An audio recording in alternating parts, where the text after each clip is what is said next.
வணக்கம். ஆன்மீகத்தில் படிப்படியாக எப்படி உயர்ந்து செல்வது என்பது பற்றி உபதேச உந்தியார் என்ற நூலில் பகவான் ரமண மகர்ஷி அவர்கள் குறிப்பிட்டிருப்பதை பார்ப்போம்.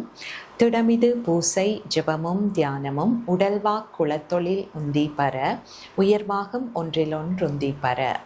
அதாவது எமது உடலால் வாக்கால் மனதால் நாம் செய்யக்கூடிய சாதனைகளாக பூஜை ஜபம் தியானம் என்பன இருக்கின்றது.